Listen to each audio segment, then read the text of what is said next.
Bienvenue à toi. Je voudrais dans cette dernière vidéo autour des thématiques de mon jeu de tarot tout personnel évoquer des mots-clés qui font sens. Voyons ça.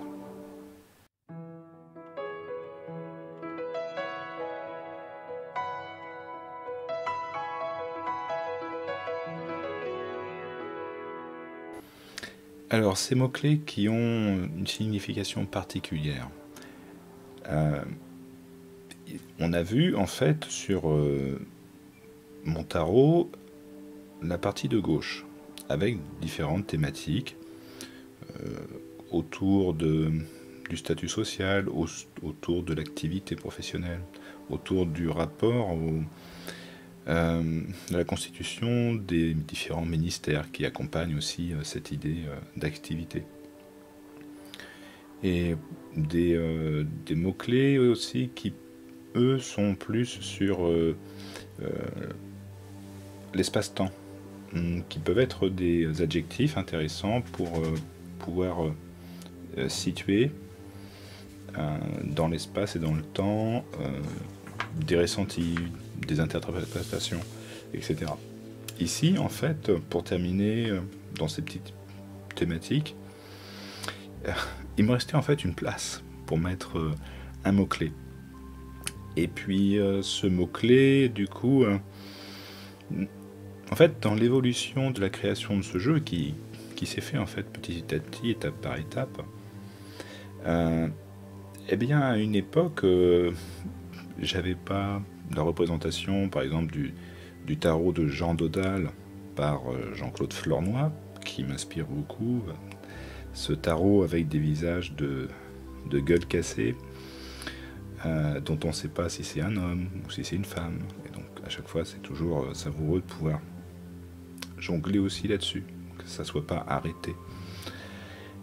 Et à une époque, c'était à la place parfois il n'y avait rien au tout début. Après, il y a eu Grimaud, une photocopie en noir et blanc qui n'était pas terrible. Après, il y a eu aussi d'autres jeux créés qui étaient sous la forme de mots-clés avec le tarot cosmique. Et d'ailleurs, dans les mots-clés, eh bien, j'avais mis beaucoup d'affect. Et en fait, ici, le propos en fait, qui est le mien, c'est de t'indiquer que j'ai plein de pense-bêtes en fait dans chaque carte que je me suis créée. Les fameux mots-clés, je l'ai déjà évoqué dans les vidéos précédentes, les plus utilisés, les plus rencontrés dans des livres ou sur des sites internet. Donc que j'ai mis sur la partie droite, qui permettent de définir au plus simple l'arcane en lui-même. Et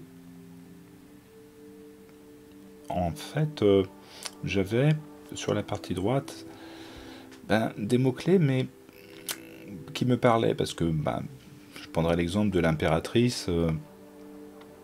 J'avais pris le mot-clé Rosaine, le prénom Rosaine, le prénom breton Rosaine, parce qu'en fait, ça me faisait référence à une copine de collège-lycée qui vraiment était très proche, je dirais, de ce que je comprends de l'impératrice, somme toute.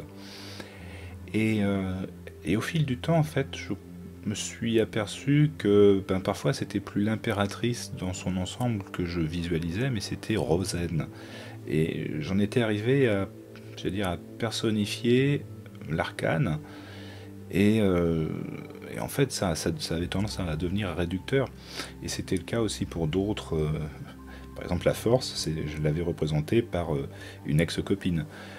C'était un peu paradoxal. Au fil du temps, je trouvais que ça ne marchait plus et ça enlevait un pan, j'allais dire, universel de l'arcane, que de le personnifier ainsi. Et donc après, j'ai enlevé ce fameux mot-clé un peu personnel et j'ai voulu y mettre autre chose. Et ce mot-clé, bah, avec l'expérience, c'est un mot-clé qui ne te parlera pas. Je vais te l'indiquer quand même, je ne vais pas rentrer dans les détails, mais je vais préciser son intérêt et sa particularité. Pourquoi ça vaut le coup de rajouter un mot-clé en plus qui est particulier. Ici, c'est un mot-clé qui, en fait, il doit sortir de tes tripes. C'est si tu regardais l'arcane devant toi et que tu lui demandais si, au fond de moi, quel mot-clé je devrais ressortir. Pas forcément un mot-clé qu'on retrouve dans les dicos, qu'on retrouve sur Internet, qu'on retrouve partout dans les livres, mais vraiment un qui sorte de tes tripes, un qui vienne de toi, qui devienne vraiment profondément de toi, qui te parle et qui justement suscite en toi des réactions, des vibrations, que tu sentes que ça peut être un déclencheur intuitif. Et cette dimension de ce mot-clé, en fait, qui est un peu anecdotique, puisque pour quelqu'un d'autre, mais qui pour toi fait sens. Et c'est important. Moi, généralement, c'est vrai que quand j'ai ce ressenti, que je focus sur ce mot-clé, bah, c'est pas systématique, mais quand ça arrive, tout de suite, ça me titille, parce que c'est un mot-clé qui peut à la fois être une référence à quelque chose.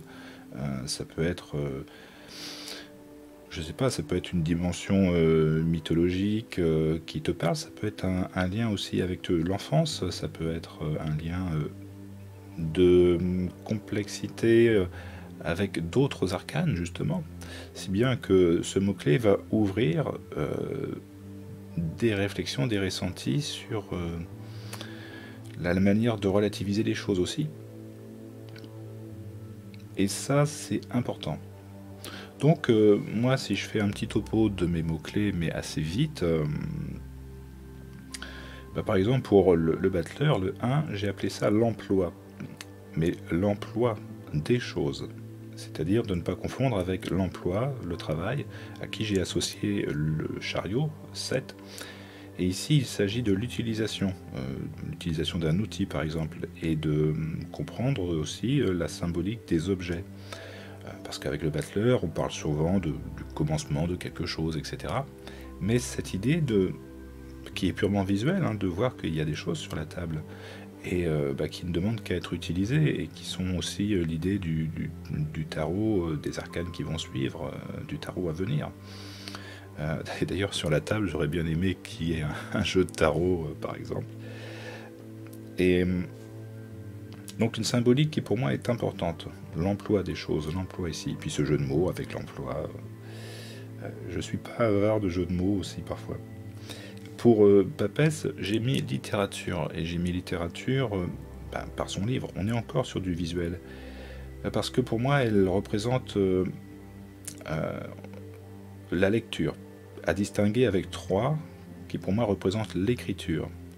Parce que souvent, en fait, dans les approches tarologiques, pour ce qui est des écrits, hein, de façon générale, on y associe 2 et 3.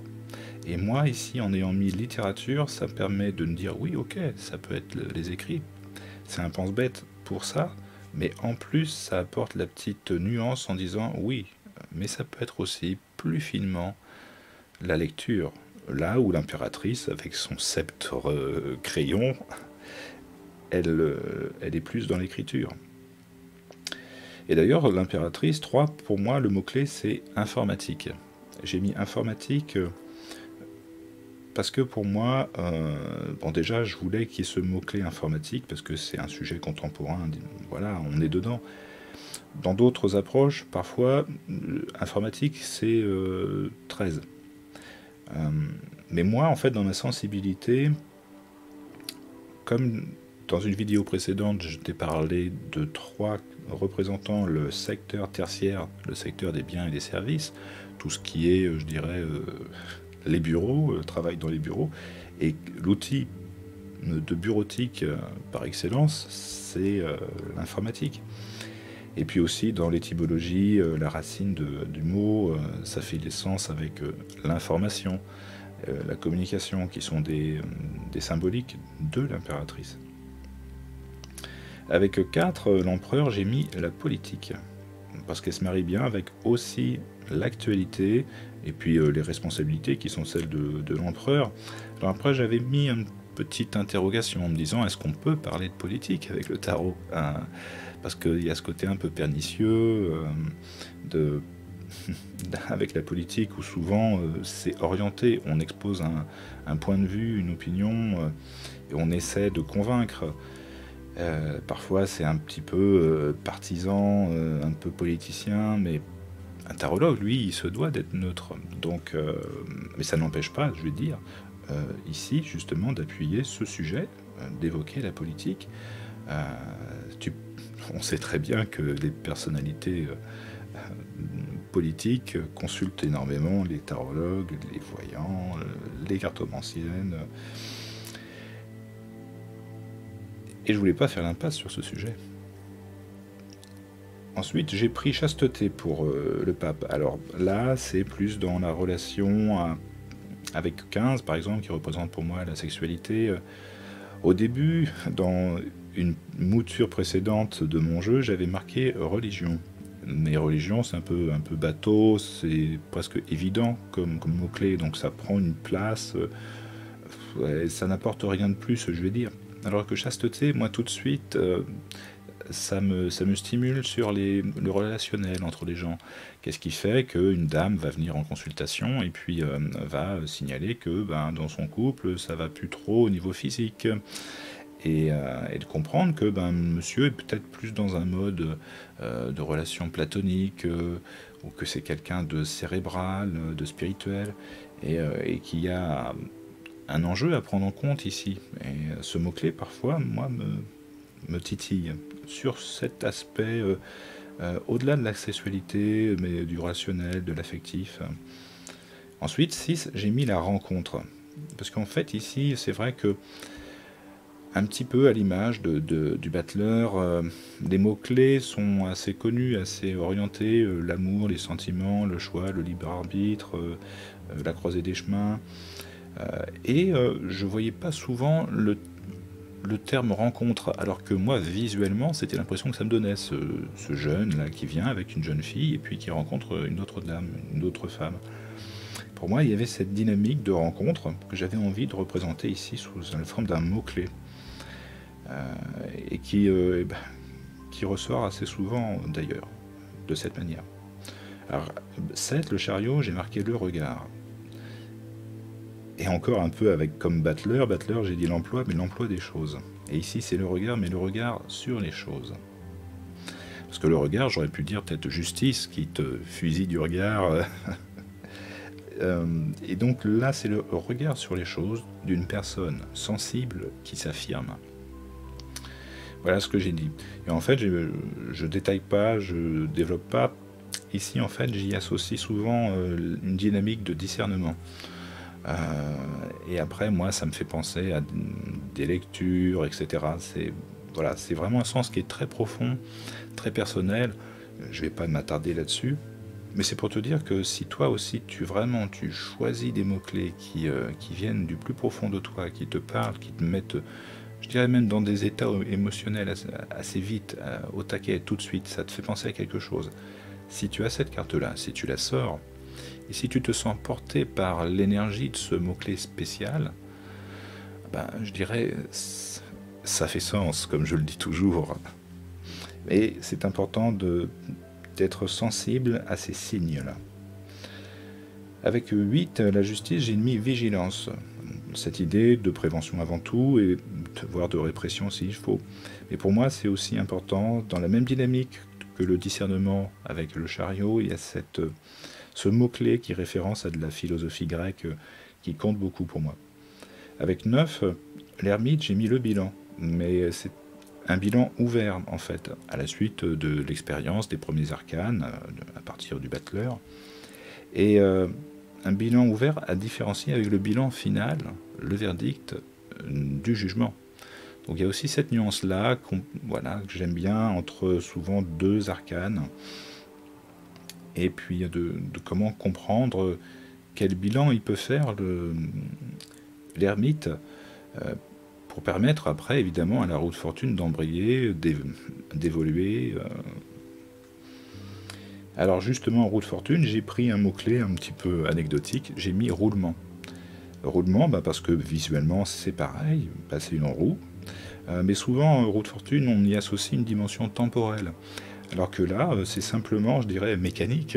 Roulement, ça peut très bien être intéressant factuellement, si tu as un souci de voiture, de voir que tu as roue de fortune et de cibler, de voir que tu as roulement, ça peut te titiller, je veux dire. Ou si quelqu'un te parle d'une voiture, mais qui ne parle pas forcément de problème de voiture, tu peux te dire, ah, peut-être, attention, roulement à billes, ça peut te titiller sur une difficulté au niveau mécanique. Et donc, je parle de roulement des machines, et plus philosophiquement, je parle aussi du roulement des hommes. Dans cette symbolique des 3 divinités grecques, en fait, qui créent les vies, comme un fil, et qui au final coupe le fil. Donc c'est la roue de la vie, de la mort, qui, voilà, par où tout le monde passe. Ensuite, avec 11, moi j'ai marqué sexe féminin. Avec 16, j'ai marqué sexe masculin. Alors, avec la pratique, c'est vrai que ma sensibilité s'est un petit peu arrondie. 11 pour moi, c'est peut-être plus finement l'acte sexuel. La sexualité féminine, pour moi, c'est peut-être plus finement 17. Mais ça, c'est dans la pratique aussi. Et je garde cette sensibilité-là tout de même, qui était la mienne il y a 20 ans. Je garde ça parce que visuellement, ça me fait penser à ça. Visuellement, 11, j'ai l'impression d'avoir quelque chose qui me fait penser au sexe féminin. Et idem pour la Maison Dieu. Alors 12, j'ai pris le mot-clé de la prison. Il n'est pas en prison, mais il y a cette symbolique de prison physique malgré tout, mais c'est pas une prison mentale. La prison mentale, je serais plus sur 15, une prison de l'esprit. Au contraire, je pense qu'avec 12, on est peut-être justement sur une dimension du lâcher-prise. Et ici, j'ai mis prison parce que j'avais envie aussi de travailler sur cette nuance qu'il peut y avoir avec ce que moi je mets comme mot, par exemple, sur la papesse, où je peux parler d'enfermement, et où avec l'ermite, je peux parler d'isolement. Et c'est des principes qui, pour moi, ne sont pas négatifs en soi. Moi, l'enfermement, par exemple, le fait d'être cloîtré dans une vie religieuse, monacale. Moi, les cloîtres, j'adore ça. Si je devais parler d'un cloître, je parlerais de celui de Mont-Saint-Michel, qui est magnifique. L'isolement, c'est pareil, c'est la dimension, je dirais, d'être seul, c'est pas forcément négatif non plus. À voir, évidemment, à l'ermite, il y a toujours ce relationnel particulier pour ceux qui se sentent seuls dans leur solitude, ou ceux qui sont solitaires et qui se sentent bien seuls. Voilà. Avec 13, j'ai mis les ancêtres. Alors, j'ai déjà évoqué ça dans une autre vidéo à propos des gens, des statuts sociaux, etc. J'avais terminé sur cet aspect-là, à 13, pour parler des ancêtres, de ce jeu qu'il y a à sentir entre les ancêtres et puis 18, la famille. Dans quelle dimension on se situe, de savoir où se trouve la vie dans cette affaire. Il y a une dimension avec aussi la papesse 2, la mémoire vivante, la mémoire des anciens, etc. Donc pour moi, c'est aussi particulier. C'est anecdotique sûrement un petit peu pour toi, mais pour moi, ça me fait vibrer. Et ça m'accompagne dans mes ressentis. Avec 14, j'ai marqué la mesure. Et la mesure avec un M majuscule. Comme pour 8, la vigilance, j'avais mis un V majuscule. Et ça aussi, ça fait référence à des philosophies grecques qui me transportent. Grosse émotion à chaque fois que je peux rentrer dans ce champ philosophique. J'ai mis le prix pour 15. Alors tu me diras, le prix, ben oui, 15, parfois on parle de finances, d'argent, mais ici c'est le prix des choses. Alors avec Butler, j'avais parlé de l'emploi des choses, avec le chariot, c'était le regard sur les choses. Là, c'est le prix des choses. C'est-à-dire qu'au-delà de l'aspect financier, c'est justement un petit peu les aspects causes et conséquences, que les actes, ben, après, induisent il y a un impact, il y a des conséquences. On n'a rien sans rien. Et si tu trucides ta voisine, ce que je conseille pas, bon, bah, forcément, après, il va se passer quelque chose, hein. Il y a des conséquences. Et donc, je trouvais ça bien d'avoir ce jeu de mots, en fait, un petit peu comme l'emploi avec Butler, où il y a ce jeu de mots, ce, voilà, ce double jeu. Et d'ici d'avoir mis le prix, ça me fait penser plus sur la dimension philosophique, le prix des choses. Ensuite, donc 16, ben, le sexe masculin. 17, les signes. Alors, les signes du ciel, mais les signes du ciel, je ne parle pas des oiseaux, je parle évidemment des signes avant-coureurs, voilà. Et les signes, là, pour moi, c'est important. Ce que j'avais écrit, c'est en fait toute l'attention que l'on porte aux choses, à la nature. C'est l'éveil à la synchronicité, à la sensibilité de ce qui advient. Donc à méditer, c'est vrai que c'est après difficile aussi de soulever le voile, qui est mon voile, pour essayer d'expliquer tout ça. Mais voilà, c'est toute une symbolique autour de l'avenir, autour de la nature, de la planète, d'une sensibilité du rapport à l'instant, à ce qui nous dépasse et aussi à ce qui nous implique, la part de co-création, comme on dit souvent, qui est la nôtre dans le monde. Avec 18, j'ai mis les pénates. Les pénates, ben, c'est le foyer, la maison, c'est la divinité romaine, avec une idée de cocon, de lieu de paix, de refuge. Et je parle aussi de lieu transitoire de l'hypnose. Alors ça aussi, c'est encore quelque chose de très personnel. Donc j'ouvre pas un dossier hypnose, mais ce lieu transitoire de l'hypnose, je t'invite à creuser la question si tu veux un petit peu cerner, savoir ce que c'est. Et pour moi, ça apporte voilà, une vibration supplémentaire à cette symbolique des pénates, à ce lieu refuge. Et qui pour moi tout de suite, voilà, ce lieu transitoire, ça me fait penser évidemment aussi à tout ce qui est interprétation des rêves. Cette dimension particulière qui est que ben, c'est important d'avoir un lieu ressource avant de s'endormir pour être bien. Si on a eu par exemple une journée difficile, on ressasse des choses, même si on essaie de se détendre, etc.